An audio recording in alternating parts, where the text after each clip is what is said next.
Hi everybody, it's me, the Kadoozie Costello, and we have Mickey Boardman on from Paper Magazine today, and he just does wicked cool stuff, and he's just an awesome human being. But before we get to that, I have a little Kickstarter plea. I have a Kickstarter going on. I have 10 days left. I have to get $12,000, and if I don't get $12,000, I get nothing. And so far, it's $5,100, and I'm beside myself with gratitude with everybody who's helped me so far. You can go to Kickstarter.com and put in I Wasn't Trying to Be Funny, which is the name of the show, directed by Rico Colantoni from Just Shoot Me and Veronica Mars. He's the oh, it's so funny. They put up their Kickstarter the same week I did, and they got millions of dollars. And they have everybody, cast, crew, everybody, and I have just me asking for some dollars because I haven't been able to get big producers yet, so I'm trying to do it myself. I'm trying to get a show in LA so that maybe I can put it up, make it look slick enough, so that I can get big money. And it's a show about love and about overcoming bad things and not letting them define you. And it's very funny, and I'm very proud of it. So if you have a second, there's going to be some audio explaining. It's actually, we pulled it right from the Kickstarter video. And give it a listen.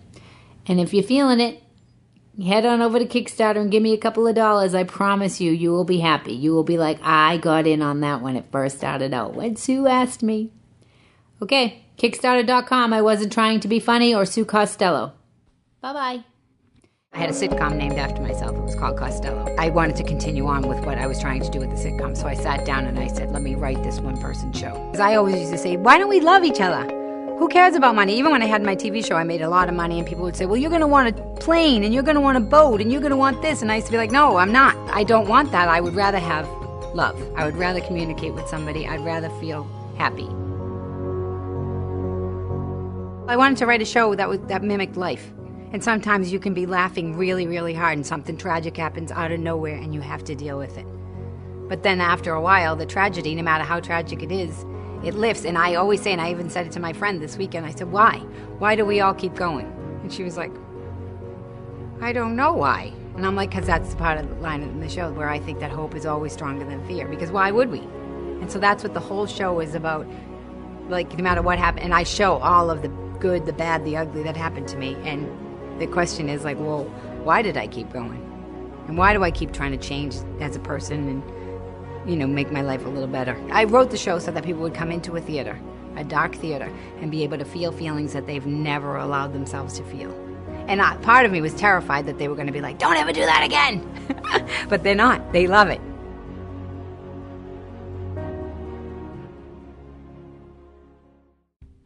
I'm here with Mickey Boardman from Paper Magazine, and he's quite a character. Are you from Boston? I'm from Boston. Hell yeah. I was watching Wicked Single last night. Oh, have you seen that? No, it's they terrible. said it's horrible. Terrible and horrible. It's like the South Boston equivalent of Jersey Shore. But isn't it a dating show? It's about these kids who are all about 30, maybe some are a little bit younger, but they are all looking for love on some level, but they're just drunken fools. So, you know. And do they have the wicked accent? Completely. Mine's kind of softened. That's what they told me. Maybe not. I don't know. I didn't hear you before, but it's, you know, I don't know if softened is how I would describe it. You have a little southern twang there, right? I'm from outside of Chicago, but my father is from Indiana, so he has a little bit of a southern twang, so maybe there's that. And then my parents, for 5 years or so, have lived in Florida, in Daytona Beach, Florida. So when I go home, I visit there. Although I still sometimes go to Chicago, but if I have anything, when I say certain letters, it sometimes sounds very Midwestern. All right, but first of all, before we even get, because we're going to get deep and talk and everything, we're going to forget. I need to tell everybody your Twitter handle because you are hilarious. Thank you. I am Ask Mr. Mickey, AskMrMickey, that's the Mr. Mickey was taken, sadly, when I signed up. And Ask Mr. Mickey is the title of my column in Paper Magazine. It's kind of a joke advice column, fashion advice column, so Ask Mr. funny. Mickey. And that's the same with my Instagram, my Twitter. Oh yeah, that makes sense to have them all the same. I know. It does, yeah. That's a good business tip. All right, so we're going to start from the beginning. Let's start at the very beginning. Because I just love people, and I love to find out how they get to where they are and what happened. So you were born outside of Chicago. I was born in Chicago. And then at St. Joseph's Hospital on Lakeshore Drive. And my father worked there. He was the director of the pharmacy there. And then till I was 3 or 4, we lived in Skokie, which is like attached to Chicago. It's like part of Chicago, basically. And then moved when I was like 3 or 4 to Hanover Park, which is a suburb about a half an hour outside of Chicago. Grew up there. You know, it's... Looking back, you know, I'm 46 years old now. I'm getting very nostalgic about things now, which I did not used to get nostalgic about. It's not that I couldn't wait to get out of Hanover Park, but, you know, I kind of was looking for bigger things, and then I'd go back to Hanover Park and have a snotty attitude, like, ooh, Hanover Park, like it's a strip mall, you know. But I think it was a great place to grow up. I'm really grateful in many ways that I'm a little bit of a hick in that way. And, you know, it's a suburb. It's not like I lived in the middle on the side of a mountain with no television and no newspaper, but you know, because I live in New York and there's so many amazing things and I meet amazing people and get to do amazing stuff, I just am like, wow, you know, I'm at a fashion show. I'm so excited, and I think part of it is my attitude in life in general. I'm a total cockeyed optimist. The glass is always half full and free refills available. You know, I know, I love that about you, Sue. I have to say, I do love that. And I have dark moments once in a while, but I usually bounce right back and I'm super perky again. But I think part of it is, you know, I had a great childhood and all that kind of stuff, but I never really thought, oh, I'll be glamorous, I'll have, you know, go to Paris, France, I'll go on a safari to Africa. Like, all that stuff was very much not what people around me did. Yeah, wait till people hear what you've done, because I want them to. So then when doing that kind of stuff, I am so thrilled and excited to be able to do anything fun that, I have to feel like that I really appreciate my life. So, and then when I went to college, I went to Purdue, which is in West Lafayette, Indiana. My parents told me, my dad went there. He's from Indiana, and my brother was going there. He's a year older than me and is a lawyer who lives in Tampa. But they said, oh, if you go to Purdue, first of all, we don't want you. I said, I'll just go to LA or New York or something. And they said, we need to have you somewhere that's close enough for us to drive to pick you up if you get kicked out or hostage and put in the mental institution. So I shouldn't laugh at that, but exactly. No, it's funny. It's true. It was smart too. They're pretty wise. I mean, I don't think they specifically thought of the mental institution, although they, you know, knew that I was nuts. But and so they said, if you go to Purdue, we'll buy you and your brother a car. So of course I'm thinking like a little, you know, Carmen Ghia or like a little BMW Roadster. They were thinking used Cutlass Supreme. But, which whatever, so we had a car. So it was interesting to be in West Lafayette. It's a very small town. And I didn't really have a major, and then I had taken Spanish through a lot of my school career. And when I was signing up in 7th grade for you could pick your electives, I was going to take French, and my mother said, you have to take Spanish, it's much more practical. I think part of her was thinking it's much less gay, although that doesn't really have the effect. Can we go back to the childhood a little bit more? I mean, we're going to tell people that you're gay. They'll probably pick Yes, up on I'm gay. Because I don't want to talk about that, especially because what's going on now, I think it's like so prevalent. So I want to, especially, so you were a kid, there's just 2 kids in your family? 2 kids, yes. My mother and my parents were quite young. My mother got married when she was 19 and had my brother, then had me when she was 20. My dad is 5 years older. So, and I was her last kid. So, I mean, she, you know, I'm 46 now. When she was my age, she had a 26 and 27-year-old kid. So, like, she should have been a grandmother. She has no grandchildren. But, so being a kid, it was funny. Being gay, we've come such a long way. And again, you know, it's part of being, you're younger than me probably, Sue. But I mean, I'll be 47 this year. And looking back to what it was to be gay in Hanover Park, which was not such I don't think a conservative place, but nobody was gay. Like, you didn't see gay people on TV, you didn't know anyone. You know, it was pretty isolated. A taboo, shocking thing. Was it an Irish? No, it was, I mean, they were Polish and Irish and Italian. It was very mixed. It wasn't like that suburb was like in the city where you'd be more of like segregated by ethnicity. But you kind of just didn't know anything about it. And I remember we would go into Chicago to shop or hang out or to museums. My mother was great about that. And we once ended up, when I was 14, somehow in the gayest neighborhood. Like, we didn't do it on purpose. We were just driving through somewhere and we thought, oh, let's stop and get lunch, blah. And the waiters were all gay and my eyes were like, wow, because they were obviously gay to me. And then I was like, oh, I'm just going to stop in the bathroom before we go. And my mother's like, you can't go to the bathroom here. But not in an evil way, just whatever, because we hadn't been exposed to it. So, no one had been, there was one kid in my high school who, there was a rumor that he was maybe bisexual. And it was like... And what, in your high school? In my high school. Okay. I graduated in 1984, and that, like the fact that this kid was maybe bisexual was like a scandal. And I was very lucky on one level because... Although I was super gay, obviously. I was, Well, that's what I want to know. Like, first of all, how old did you know when you were really young? I sort of always, when did you know you weren't is my question to people who ask me that. Because I remember being a little kid and watching a Judy Garland movie and thinking, wow, Judy Garland, she's glamorous. I remember, I don't know when it was, I guess it's until it's sexual that you want something. I remember I went with my mother to go pick up my brother at football practice. And I can't remember, I was maybe like 10 or 11 or something like that. And I was looking out the window and my brother and his friend were in the back seat and we were waiting for one of their friends to take.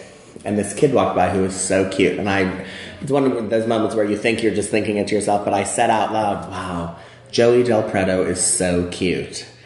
And my brother and his friends were like, what? Oh, you're like a girl.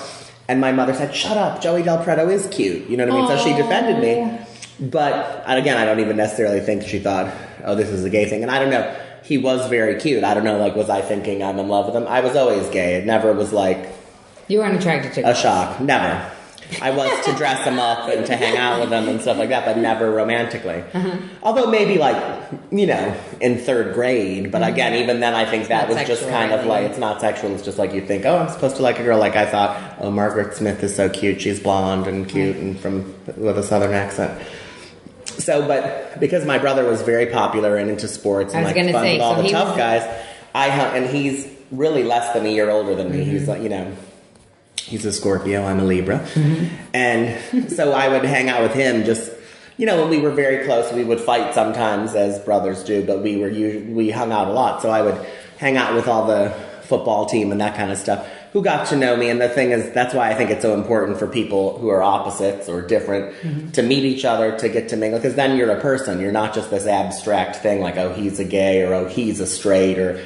And I think it happens where both sides or all sides are guilty of it, of thinking like, oh, it's just because somebody is a football player, oh, they're a date rapist, a drunk, a dumb idiot. There aren't any layers to them. So anyway, so because of that, I was friends with those guys.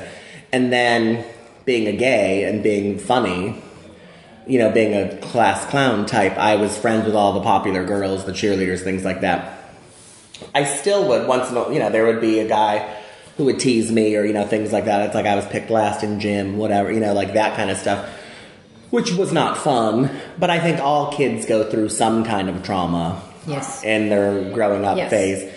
And so I think relative to how some people, have had it, it wasn't that tough for me. It still was, was not like the best years of my life, but I had the extremes. I had like the experience of a popular kid, not feeling necessarily like, wow, I really belong here, because I was always different, but at the same time was accepted by these people, and but then also the being teased or being sort of marginalized because of being gay. So they did. So you were out. People knew you were gay. No, they didn't know you were gay. No, but they were teasing you. Everyone knew. It's like, Liberace wasn't out. Right. Did anyone know he was gay?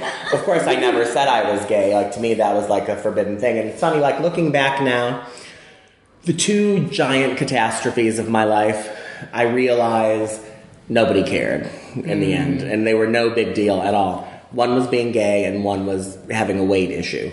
And I'm now at the fattest I've ever been, but I'm also very happy and things like that. But when I was a kid, I was like not even 10 pounds overweight, but I thought, God, I'm so fat. Like, everything would be great if just I wasn't fat. And like looking back now at the fattest I've ever been, I have more romantic action than I need well, you or don't want. Look very fat to me. Well, thank you. There you go. That's exactly. It's all for... And, it's, again, and looking back at pictures when I thought I was fat, it's like, God, I was so skinny, but at the time I thought I was fat. The message to me being that, that only comes with time and experiences, that nobody cared. Like, those people didn't look at me and think like, oh, you're fat. Like, oh, I would be friends with you, except that you're 7 pounds overweight. Mm-hmm. Or even with being gay.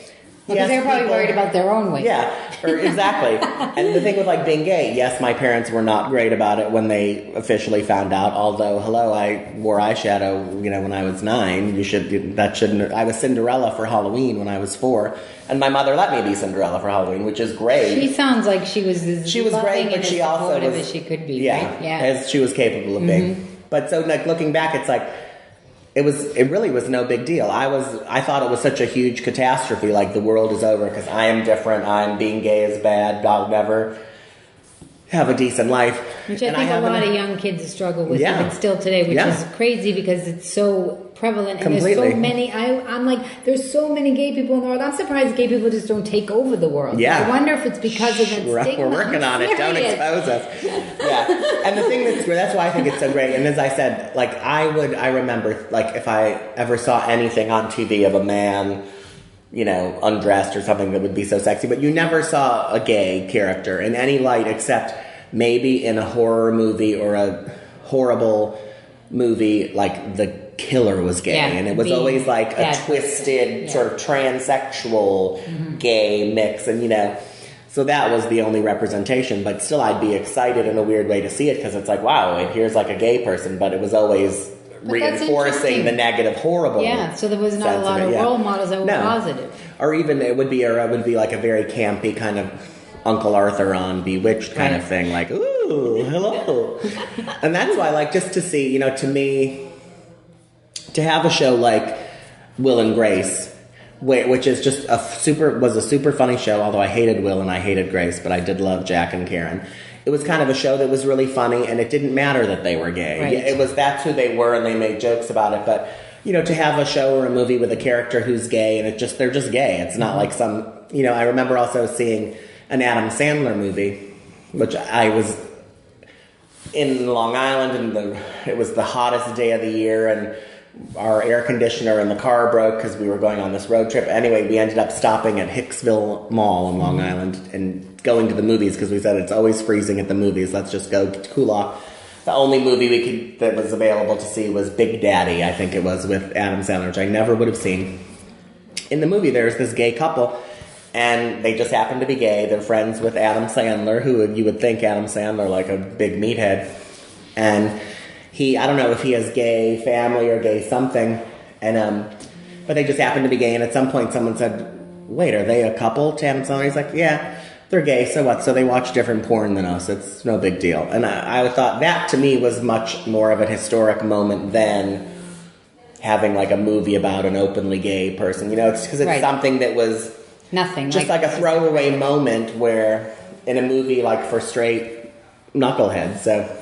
Anyway, that's why I'm really sort of very adamant that diversity is so important and visibility and things like that because really, also growing up in Hanover Park, Illinois, everyone was nice, everybody was great, people were successful and interesting, but, coming to New York, I never knew anyone who wrote a book, or I never knew anyone who really kind of went to Europe more than once in their lifetime, just kind of as a vacation.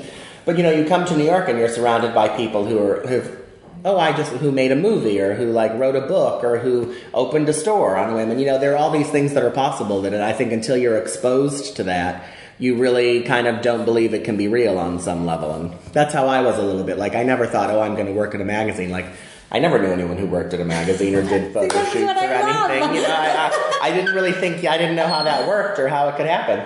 And it kind of happened accidentally, but for me, like if I had children, which I don't, and I probably won't, but I think it's really important that they go to a great school, not like the best academically necessarily or the most expensive or the whatever, but go to a school with kids who are all different types of kids and interesting kids and creative kids and smart kids and kids who or even, really who have parents who do all kinds of things, who are scientists or who are artists or who are movie stars, because it just kind of makes you, once you see it in reality, it's so much more real than if it's in the abstract, like, oh, honey, so you can be anything you want when you grow up. Right. But it's like if you know a woman astronaut, if you've met or seen, like, this is a woman astronaut, to me, that Well, and makes there's also it real. practical ways to get to there. You Yeah, can't exactly. just imagine it in your Exactly. room. But you made a good point about the football players, because I don't think that people understand so much about how much we all project out that everybody else has it better than us. Yeah. And so I did this TV show the other night with this ex-pro football player, and I was talking about my career, and his face, like all the color had drawn, and I was like, he's like, Sue, the rejection. And I wasn't even telling it like a rejection. I was like, this is I just know how we it give goes. the happy version of our lives, and people are like, oh. And so I said, what do you mean? He said, I never got rejected until I was 31 years old. And he's like, and I was devastated. And I had to go do all this stuff to take care of it. And he's like, I gained 300 pounds. He's like, because they used to weigh me. They completely took care of him. And then when they didn't want him on the football anymore, it leveled him. Yeah. I'm not surprised at all. And, I knew this kid who was a star athlete who you would think had everything, and did on some level. But again, knowing him in his life, there were horrible issues. I was lucky with my parents. I mean, my dad was a drug addict who's sober now, but I didn't know he was on drugs when I was a kid. I just thought he was insane and would disappear every couple of years for a few days and throw shit around. But, and at the time, my family was we were middle class, but we were kind of the richest middle class family in the neighborhood. So we had, more like rich people cars, rich people things, but we were still middle class. Like rich people didn't think we were rich. Right. But so people would think, oh, they have BMWs. They have everything. Like people literally would give us shit like, oh, you don't have any problems. I mean, while my dad's a drug addict, would throw shit around, kick us out in the middle of the night. My mom, my brother, and I, and our St. Bernard dog would jump in the expensive car and drive to Grandma's house at 3 a.m. And, now I'm thinking maybe I had a traumatic childhood. At the time, I thought it's not great, but I still didn't think, wow, this is so hideous necessarily. You know what I mean? I still would, because we still had good times. We still laughed. We still had stuff. But looking back on it, I have different thoughts maybe, but going back to this star athlete, again, people thought, oh, I have everything because you have expensive clothes. This guy was telling me later how once he was a quarterback on a football team, and he hated it. Like, he was the star, got all the adulation. Every girl wanted to date him. He was the star of everything. And he would drop, he tried to break his hand purposely so he wouldn't have to play. Because I had done something semi-similar, and I was like, there you go. It's like you think someone has everything. Also, later I heard, remember, he was talking about how he was asking this girl out, and any girl would dive at his feet. And he was so nervous and freaking out about it, and I was like, any girl would be thrilled to go out with you, but that doesn't mean that you don't have insecurities the way other people do. And I think, in the grand scheme of things of people who suffer, being a, successful white American athlete is not necessarily, you're not in the top 2 of people who suffer in history, but you still suffer. You're still a person. You still have joys. You still have sorrows. You still have insecurities. I thought that was more interesting. Maybe they do suffer more because he had never been rejected. At least if you're rejected, you know how to handle it better. Exactly. I was like, this guy. I agree. He was like, you should have saw his face. I was like, oh, and it was interesting. Okay, so you said, so now you might look back and see that your childhood might have been a little bit more traumatic. Yeah. But you started this whole podcast off by talking about how now you're nostalgic for where you come from. So. I am. Well, the funny thing is, I was actually this is probably highly inappropriate, but I'm sober, and my brother is sober, and he is, it's a miracle that he's sober, it's a miracle that I'm sober, it's a miracle that my dad is sober. That's amazing. It is, and my mother is the cog that connects us all, so she needs decades of therapy, but doesn't want it. Anyway, so we were once at an AA meeting, my brother and I, when I was visiting him, and it was a round-robin thing where everyone shared, which was different than the meetings I went to. So it was, traumatic. You go to LA and the meetings are so different, and we all think that the way we do our meetings is right. But so anyway, I shared my shtick, life's good, blah blah. This is a little problem, blah blah. And then my brother was shared and was sort of talking about his childhood, and it was like a Dickensian drama. It was sounded so horrible, and I thought to myself, God, what a terrible childhood. And then I stopped and I thought, wait a minute. I lives in the next room. His childhood is my childhood. So was my childhood so terrible? And, getting kicked out in the middle of the night is a bad difficult experience. And, you know, it's done two things to me. It's on one hand, if people, I feel very often I have a low tolerance for people complaining about their situations. You know, like I had this friend who was complaining how like his whole life was ruined because his father wasn't really around. He worked too much, so like there wasn't a paternal presence. I was like, my dad wasn't around and he fucking threw shit and kicked us out. And yeah, so get over it. You know what I mean? I'm still fun to be with at parties. I don't need to hear your bullshit about how your dad didn't hug you enough. Which is weird because I'm such a like I really believe you need hugs, and I try to be so sensitive and nurturing. And you know, I forgive everyone who's done everything. Like my father was, you know, again at the time I thought he was crazy. At first, when I found out he was on drugs, I was pissed, thinking like, wow, because as uneducated people do, or people who don't know about the disease of drug addiction, I thought like, oh, so he. Not like he did it on purpose, but he was just, you know, on a binge, woo, and, you know, like, we're the wreckage of the whole thing. And then after working through that a little, I thought, you know, he was doing the best he can.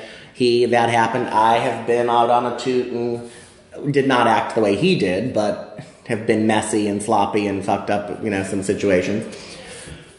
But anyway, so it's interesting. I still probably need to do work with my therapist to talk about my childhood, because I still think, you know, when I look back, my parents and my brother and I are all four of us very entertaining to me. I mean, maybe other people. No, that's why I wanted you to do this from your Twitter. Yeah. You just make me laugh so much. You know, we tease each other brutally, and that, you know, which is probably too much, but the three of them can make me laugh hysterically, like laugh till you can't make any noise, till you're crying, till you just can't believe it.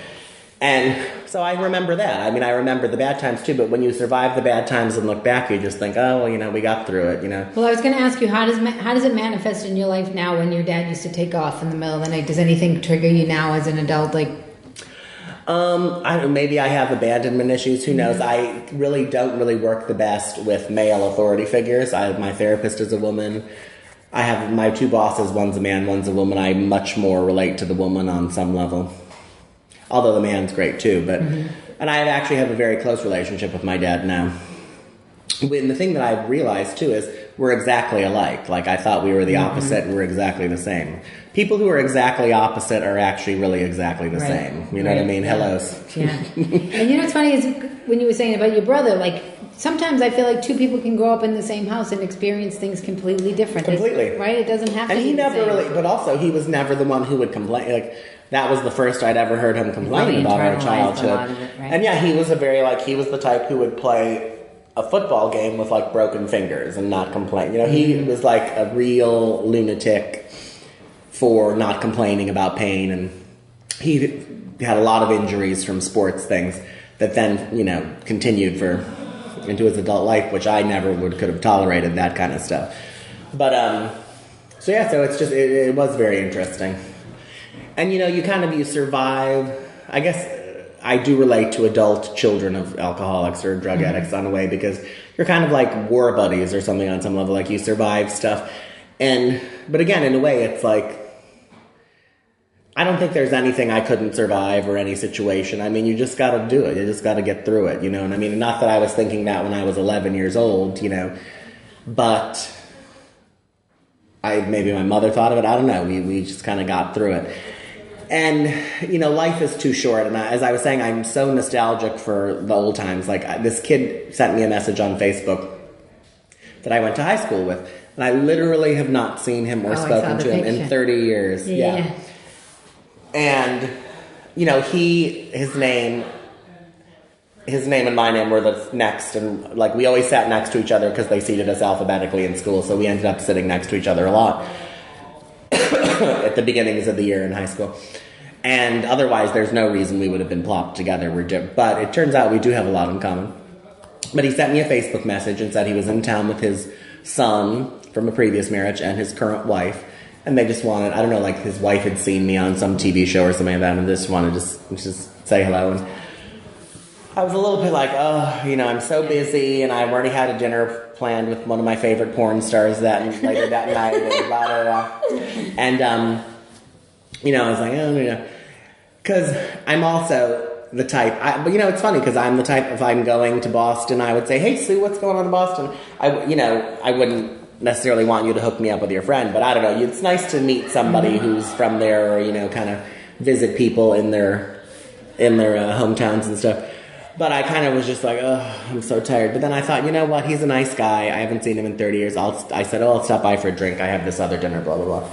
So we went, and it turns out, shockingly, he and the wife, they all love to travel. Like, they've been to Japan. They've been all over Asia. They've been to more places in Asia than I have. And I'm like a travel addict. I live to travel. And nobody else who we grew up with, it seemed like at the time, liked to travel. Most people he lives in a town, sort of two suburbs over from Hanover Park, but had moved and then come back. Most people who we grew up with ended up graduating from college or whatever, moving 10 minutes from their parents' house, the suburb over, working there, kind of never really leaving. Not even so much going into Chicago, let alone going to India, going to Africa. No, they go to, what's that place in Disney World? Epcot Center. Yes, exactly. which I love Epcot too. Right. But where I'm like, if you said, Mickey, I have 2 free passes to go fly anywhere for the weekend, I'd say, let's go to Japan. You know what I mean? Never mind it. All the time would get used flying and we'd have time for one sushi lunch. Right. I'd still say, let's do it. But so it was just funny that here they, love to travel. And we had we're politically similar, both left-wingy. Because there are some, Republicans where I come from. So anyway, it just was, I had a nice time, and it was very interesting. And because I feel like and I've had a lot kind of that happening, and I never have been to a reunion for high school or a reunion for college. And I don't know, I just feel like, I cry at AT&T commercials. I'm very soft, an old softie and sentimental, anything with emotion. And, these people who... someone for 30 years is a long time to know somebody, even if you never have seen them in that 30 years. I mean, so it warms my heart a little bit to sort of talk to these people or see these people. And I went to, my parents moved to Florida when I was in my junior year in college. I did it in Madrid. And my mother told me, we're going to be in Florida on vacation, because we had this condo that we went to on vacation in Daytona Beach. Because you were rich. Because we were the richest middle-class people, the richest non-rich people in town. But no, that's true. So we had this condo in Daytona Beach, chic Daytona Beach. And they said they were going on vacation, but they'd be back in a couple of weeks. So a month later, they're not back. And I finally called in Florida and said, gosh, you guys have been there for a month. When are you coming back? And my mom said... And she denies this. She says she doesn't remember this, but it happened. She said she says she doesn't remember. She doesn't insist she denies. But I said, when are you coming back? And she said, well, I didn't want to tell you because I thought you'd be upset, but we moved. Oh. And I said, and you think this is the sensitive way to handle it? I'm in Spain on the telephone and you're just moved without telling me? And they kept our house in Illinois for another year before they figured it out. Anyway, it's funny, actually, in retrospect. Well, because they try to not upset you. I find people do that a lot. They try to not upset you, and the way they handle it makes you more upset. It's worse, yeah. Yeah. But there you go. And it's a funny thing about my parents, too. My parents are great. They have wonderful qualities.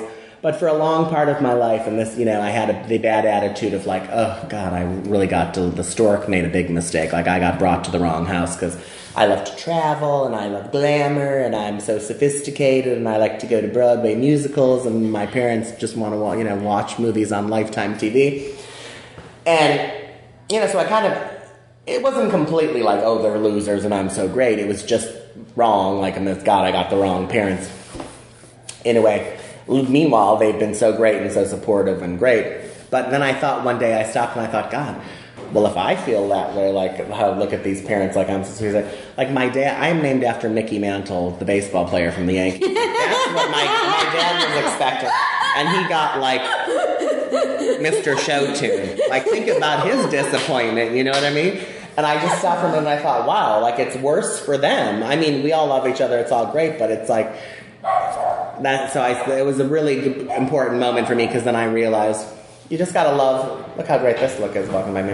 You just gotta kind of love people for who they are and accept them for who they are, and you can't waste time thinking like, oh, why aren't my parents this or why aren't... Well, because everybody I this? has a story, and nobody grew up with anything perfect. Even the parents didn't grow up with anything perfect. But that is testament to you. I have to stop and say it's a testament to you, because when you were talking about the guy from the neighborhood, now you're in, we're going to get into your career now, but you're in a career that can be just completely one inch below, like it doesn't go so deep all the time, the whole fashion and everything.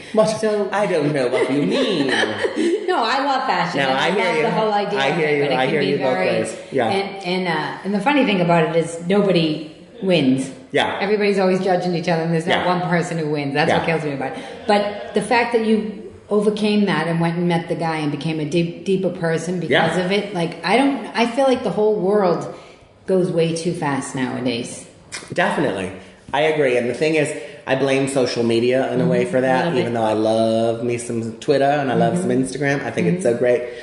Nobody, you're everything that you're doing, you're tweeting, you're Instagramming, and you're not experiencing it. You're writing about it, or you're projecting your non-experience as if it was an experience. And it always sounds better on Twitter. Exactly. Everything does. Even if we tweeted this right now, we would be like, we just had an amazing talk. Like, exactly. We could just do a photo, Instagram it, and tweet it, and not even do this. It's as if we did it. You know what I mean? Except that we need to do a link so people can drive traffic to that. That's why I'm doing it, to get to know people, to have experience with people, so people can understand that things aren't just things, that people have stories. And I find, the thing about being in fashion is can be a very shallow business, and being at a magazine can be very shallow. Sometimes the things that I am presented with as crises, like this is a crisis, is that like Foxy Brown is not happy with the catering, like that's a crisis. And, I work with a charity, we build schools in India, like I've been to developing countries, like I've,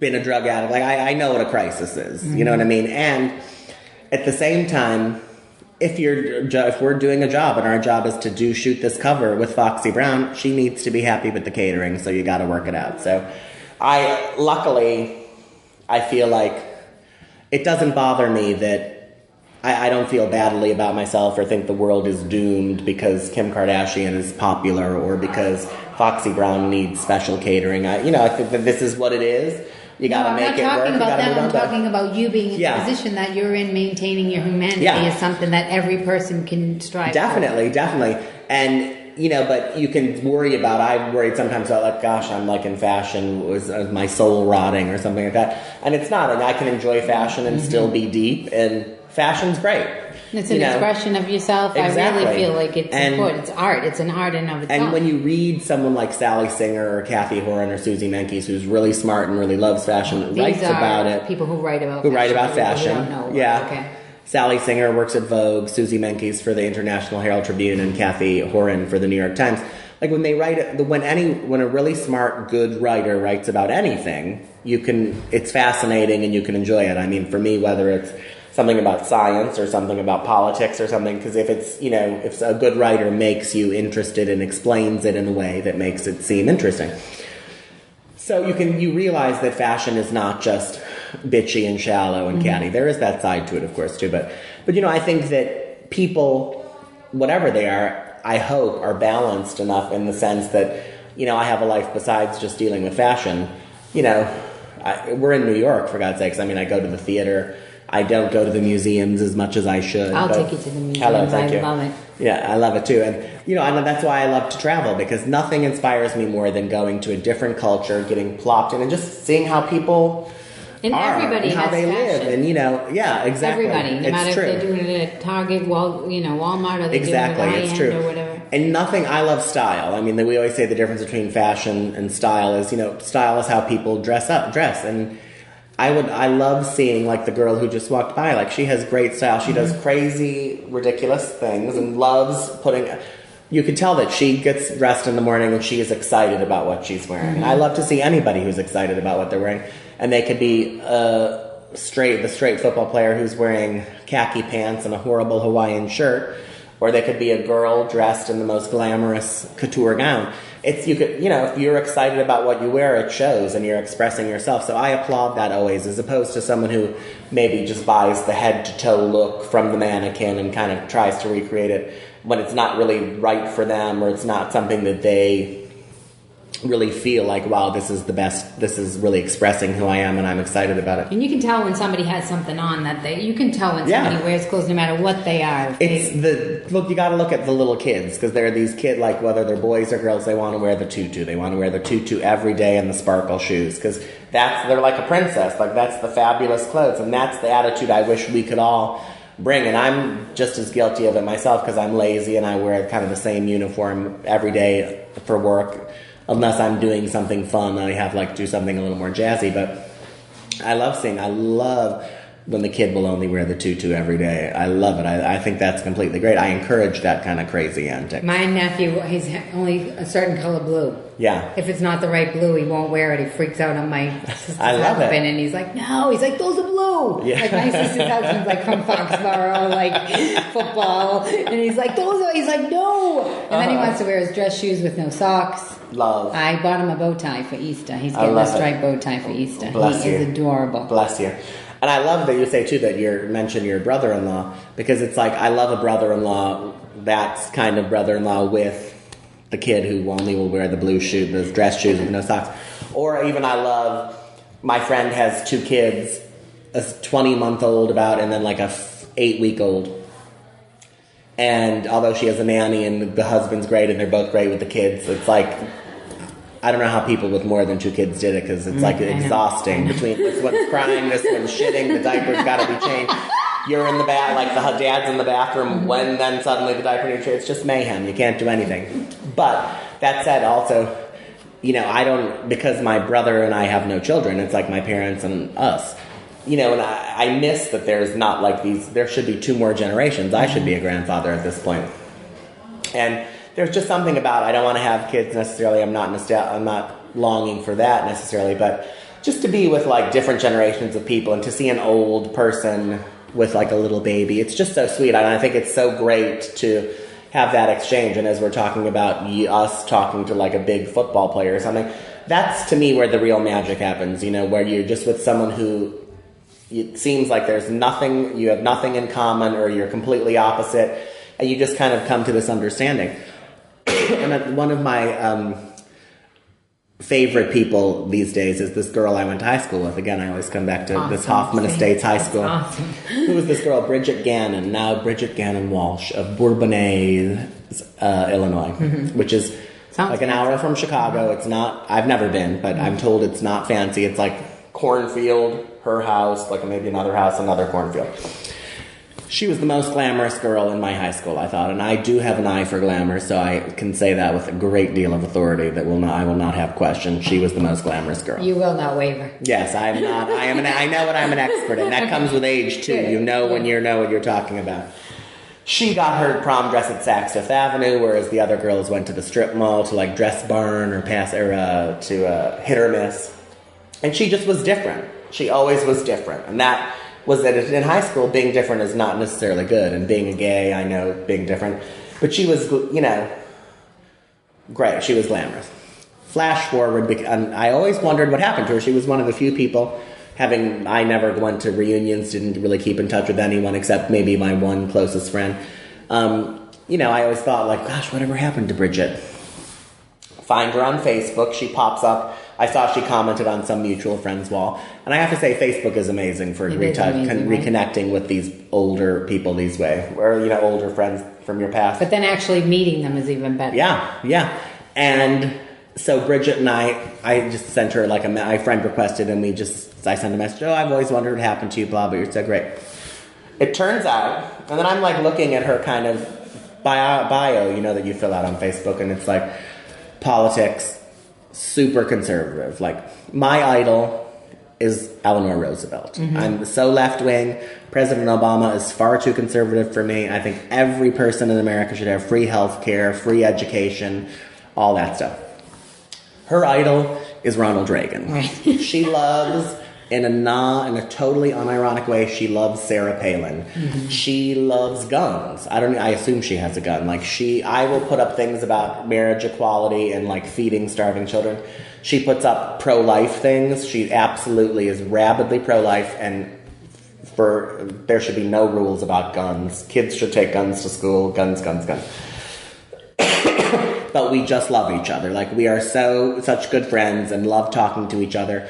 She has never been to New York City. She's never been to Europe. She's, she has great style. She loves shoes. She does her thing, and she still is the most sophisticated girl from her high school, except in the most shallow ways of, oh, does she go to Paris? No, she lives in, she goes to Chicago. That's her big glamour moment. But anyway, so I always have said that she and I should have a reality show because we could not be more opposite. But she has amazing we both have very good manners and are very fun and sweet and interesting and obviously tolerant of people with different views because we have and it's amazing. And I was going to Chicago after, I'd been to India for Thanksgiving, stopped in London, went to Chicago for my friend's holiday party, my friend who has a very glamorous fashion store there. And I said, I'm coming, can we please, let's have lunch. And then we invited a couple, the girl I went to prom with, Susie Ostos, who, she asked me, she knew I was a gay. Again, I wasn't out, but we all knew no romance was happening. Okay. Who I've actually is the one I've kept in touch with every 5 years we've talked or seen each other or something. And then 3 other girls we went to high school with who I hadn't seen in 28 years. So we met for lunch at this, and my friend's store is the most glamorous store in Chicago, super high-end designer, super expensive, fancy. Do you want to say the name to give Ikram. Ikram? Ikram. Okay. She was Mrs. Obama's stylist. She sells Alaya and Chanel and Nina Ricci, Givenchy, the most expensive and glamorous fashion labels. But is amazing. She's a Capricorn. She's an amazing person. Anyway, so we had this lunch, and we had the best time. We laughed, we cried, some of them, in a way, are exactly the same. Some of them are completely different. They're thrilled for me, for my life. I'm thrilled for them, for their life. I was trying on these shoes, and that my friend actually ended up giving me as a present, but they were $800 or something like that. They're sparkly, total clown shoes. And I was looking, I was oh my God, look at these shoes, aren't they great? And my friend Dawn, who had been my next door neighbor for years and is also a right-winger, but hilarious, very sweet, was oh Mick, oh those shoes are great, oh those are fabulous, you gotta get those, oh my gosh, how much do those cost? And I said, I'm a little embarrassed to say, but they're $800. And she said, oh my gosh, oh God, that's amazing. I got these boots at Target. They were $24.99. Oh, but you got to get those shoes. We're gonna live vicariously through you. And I was that's so sweet, And I love that her shoes are from Target, and I love a Target shoe myself. But that's a testament to you. Again, I'm going to keep bringing it back to you. Yes, yeah. But I have to say, the fact that well, it's easier when you're into them, yes, because it is hard to embrace somebody else's views and not take it personally you love them. Yeah. Right? But I think you do have to go on that journey to kind of judge it a little to get away and then come back around. I think, again, with me, it's with women, too, because I had a similar situation with a friend from high school in Minneapolis whose husband got into it with me, and I kept saying, we're not going to go down the political road. We're not going to go... But he insisted, and so we ended up getting in an argument, then calmed down, and it was fun and great, and we had a fun time. But with these women, and again, I don't know if it's because they're women or because, they're my friends as opposed to the husband was the husband of my friend, we just are happy to see each other. And again, and I like that in that before then I probably would have been oh, I'm a little nervous, we're not going to have anything to talk about. We haven't seen each other in 28 years, so we must not care what the other one's up to. But anyway, so then I've seen them all again since the last time I was in Chicago, and it's just fun. There's something about being able to take care of yourself, too. If you went and met that guy for a drink, and he was crazy, you'd be able to take care of yourself. Oh, definitely. I think people get really scared, and they're no, yeah, and if we had nothing to say, I would have been oh my gosh, it's been so great. As you know, I could only stop for a little bit of drink. I ended up staying there for, till I had to go to my dinner at 9 o'clock, so I was there for an hour and a half, and we had a nice time. And it's just feelings. All we're talking about is feelings. People are so nervous to have feelings. It's true. And people, Jane Fonda, who I worship and adore, and did a charity thing with her and was so inspired by her, so thrilled to meet her. So, aside from everything that we think about the movie star, all that stuff, she's an amazing person. And she did this thing on the Oprah channel, this masterclass, which is just Jane talking about her life. And it's one of the most inspiring things I've ever seen. My DVR deleted because it was full, which killed me. Whatever, I watched it 100 times. Okay. It's on YouTube. But I used to literally, anyone who came to visit my house, I would make them watch it. Like if they were coming over to hang out, order dinner, and watch TV or something. Just talking about her life was amazing. Her parents, getting, how she decided that, you really have to know yourself. You have to really research and kind of know who you are. And to do that, you have to start with your parents, and you have to really know who they are. And we know who our parents are only as they relate to us. And that's when they gave birth to me, and that's when they punished me for this. That's when they fucking wouldn't buy me, let me be Cinderella for Halloween. But so you should watch it. It's on YouTube. Okay. Oprah's Masterclass with Jane Fonda. And it's amazing. And one of the things she talked about was fear, and how her policy is when she's afraid of anything, she decided she has to make it her best friend. She has to get as close to it as possible, learn about it, and do it, because that's how you get through it. Whereas so often, I think we're capable of so much. We can do so many great things.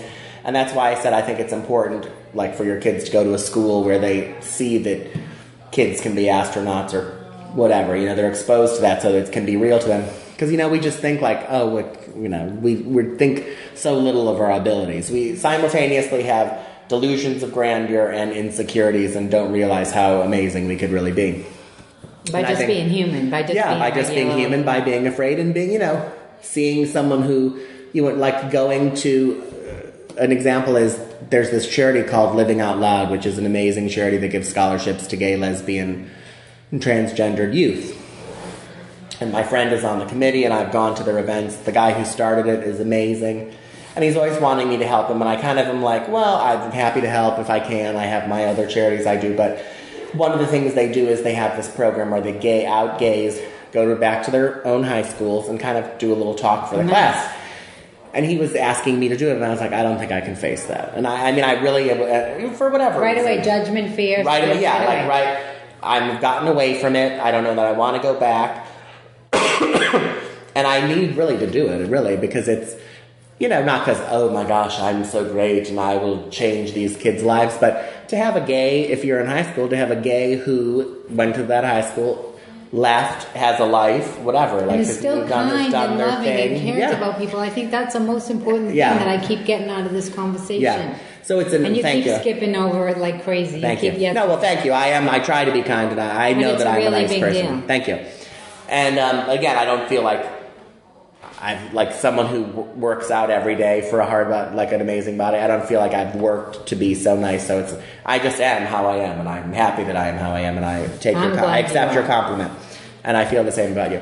But anyway, so I sort of need to do that, and but it's amazing the things that we don't do because we're either afraid. And the things are usually, what I'm realizing is something that will simultaneously help you and help others, which is what I was going to say to you about, I read in the New York Times that it said something, they did a study where kids, when they know their history, they have more self-esteem. I'm like, that doesn't say kids when they have more money or when they have more anything, or perfect parents. They said you should tell the kids about everything. You should tell them about the successes, and then you can say, and we also struggled and we had these hard times, and Uncle so-and-so might have been in jail, and this one, and let them know everything. And I'm thinking, that's what you're doing now. You're integrating as a person. Yeah. As you get older, which the society doesn't usually our society tells us to discard people as they get older. Yeah. But that's crazy. Yeah, I agree. And, it's like these people who, made us who we are in a way. And it's not like I think, oh, God, like my next door neighbor who with the boots from Target. Not that she did anything to me that's so magical or has changed my life, but she was, she was a part of my life, a part of the history of my life. And it's nice to have a nice, check-in with her. And we all have to be something. Like, I feel like everybody tries to pretend that they're not who they are. That's what everybody spends a whole day. People, want to hide what they're. And I feel like it's not even that I, don't want to hide it. It's just that it's too much work for me to hide it. I'm too lazy, and I know that it's... The thing about hiding it is it's going to come out no matter... It is what it is. You can pretend, and, I... Similarly to these realizations I have throughout my life, my whole life I was, obsessed with Mia Farrow in Rosemary's Baby. Mm-hmm. Like, she's so little, and the haircut, and so pretty and beautiful in fashion, and I was like, oh, Mia Farrow, I want to be Mia Farrow. Not that I want a sex change, but I want to be the pretty, and then I want to be Mia Farrow, And once I was watching Rosemary's Baby, and Ruth Gordon came on. And you've seen the movie, I assume. Yeah. And Ruth Gordon came on, and it just hit me. I'm not Mia. I'll never be Mia. I am Ruth Gordon. And not only am I Ruth Gordon, I am like the best Ruth Gordon anybody is ever going to find. It's done. I don't have to do any work. I don't have to get any extra outfits. I am Ruth Gordon in Rosemary's Baby.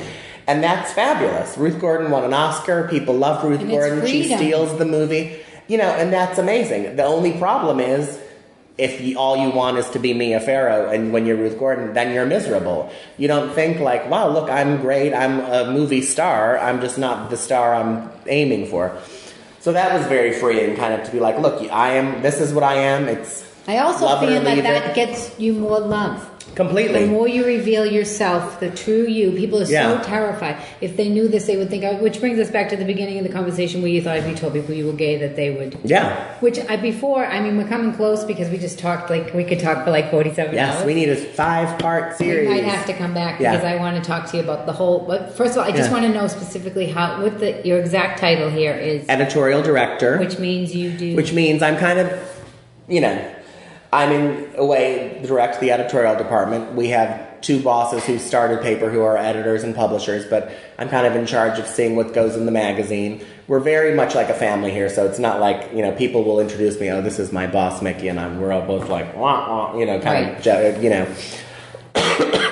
So, and the vision for the magazine was not just fashion, right? No, it's everything. It's a pop culture magazine for people with a New York state of mind. It's available around the country and around the world, but it's for people who think in that New York way about culture, who are interested in music, movies, fashion, art, but everything in a way has a style component. At least when Kim and David started it, that was kind of the vision of it. Like musicians have style and artists are interested in fashion and vice versa. It's all kind of cross-pollinates. So. Mix it all together, which is what I'm doing with the podcast. I talk to everybody because I feel like what happened to the days when people did that? What happened when the comics and the musicians would hang out together? What happened when people like Mark McNary, I have his boots. Love. I wear them on stage and people go crazy and they're like, well, the guy the other night, he's like, who makes those boots? I'm like, Mark McNary. He's like, oh, you're badass. And I'm like, look what good cross-promotion that is. Yeah, no, it's true.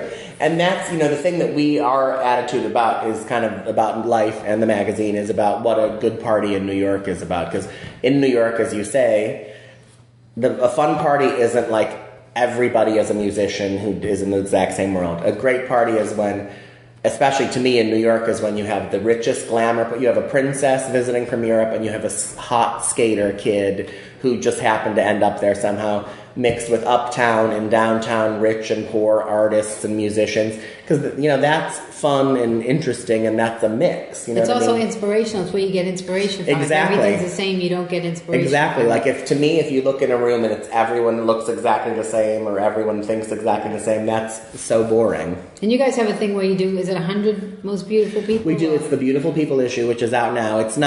It's beautiful people in the Andy Warhol sense, and it's people who are doing amazing things, who are people you should know about. Always, right? Very often they're cute, but it's not based on how they look, although, we all love a cutie. Goodness. But it's people it's really kind of ones to watch for the year. It's either new people that you probably haven't heard of, or some people who are more famous, but someone like Penn Badgley, who was on Gossip Girl, but this next month a movie comes out where he plays Jeff Buckley. So it's someone who's kind of a mainstream star playing a very paper kind of role that way, so it's things like that. So, and it's fun because it's a chance to celebrate people that we want to share with everyone. The way we have, the thing about paper is we approach everything with the enthusiasm of a zine. So we hopefully have the slickness of a magazine, but the enthusiasm of a zine. And I love royal history, which has nothing to do with paper. Most people involved in paper don't care. But, that's, I have written things about, the hot young princesses to watch, because I am, your expert. I can tell you who these people are. I can tell you the histories of the whole family. And we like to have those kind of people write about things. We don't want just, hi, you got a master's in journalism from Columbia. We're doing a story on this band that you don't really know, that you're not a fan of, but just go interview them and write a story. We don't want that. We want someone who's listened to every song 10,000 times. If they were in school, they'd have the name of the band written on their folder. Someone who's a real diehard enthusiast. We'd almost rather have groupie write it as opposed to a writer. Right. So that's kind of the enthusiasm that we bring. So we're about that. We're about sharing things that we're excited about. And how did you end up here? I will tell you how I ended up here. Quickly. Okay. Yeah. No, 1 minute, 2 giant. minutes. I just know how you ended up here. After I went to Purdue and got a BA in Spanish, did my junior year in Spain. Again, didn't have any plan what I was going to do with that. Decided to move to New York. After I graduated from Purdue, I went back to Spain to teach English and spent a summer in Germany. But while I was in Spain, I thought, I really want to study fashion design. I'm going to move to New York. And at this point, this is maybe even, I don't know if it was when I was my junior year or the year after I graduated and I moved back. But I said I was going to move to New York to my parents, and they were like, well, we can't really approve. They thought you're going to be gay, so they didn't want to support me. And in the mental hospital. Yeah, not even. They wished I'd go to the mental hospital. But I said to them, look, I'm going. Don't support me, whatever. I'm just going to go anyway, which I had never said before. And they were like, well, okay, let's not get hysterical. Right. So then they supported me, and it was fine. And I came to study fashion design at Parsons, and I did 3.5 years towards BFA. Failed a class my senior year. But the thing is, I knew sort of halfway through that it was not for me, and I was actually going to quit. But my mother said, you've come this far, you might as well stay. Just finish. You can always do something else, which is so right. And the thing is, I realized, it's so hard. Like, I don't know. I feel bad for kids who are, what are you going to be? What's your major? And it's like, I ended up doing something. I went to college twice and do something that had nothing to do with anything that I went to college for. And I said I want to be a designer. I love clothes. I love fashion shows. I love working with stylists and photographers. I can't sew on a button, and I went to the best fashion school in America for 3.5 years. But you have the eye. I can't, but I love clothes. Mm-hmm.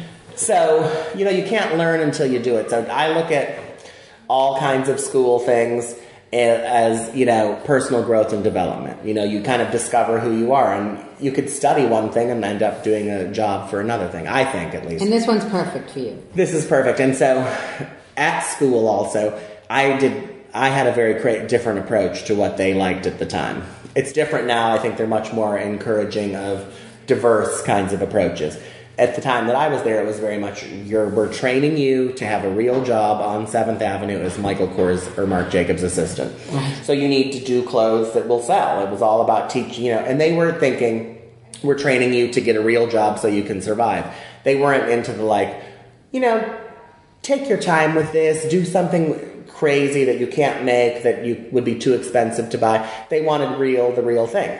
So anyway, I was such a freak to them. I would do things like, one collection was the Supremes go to Shanghai, and it was all black girls with blonde wigs, just illustrations, and it was all gold, silver, and bronze lame, all metallic. They hated it. I did the Jackie Ho collection, which was a Jackie Onassis hip-hop collection inspired by Criss Cross, that band, who wore the clothes backwards. So one of the things was an evening gown that was a T-shirt to the knees and then a pair of backwards jeans. I thought, this shit is funny. Again, cricket strip. A few teachers thought I was fun, but for the most part, I was not.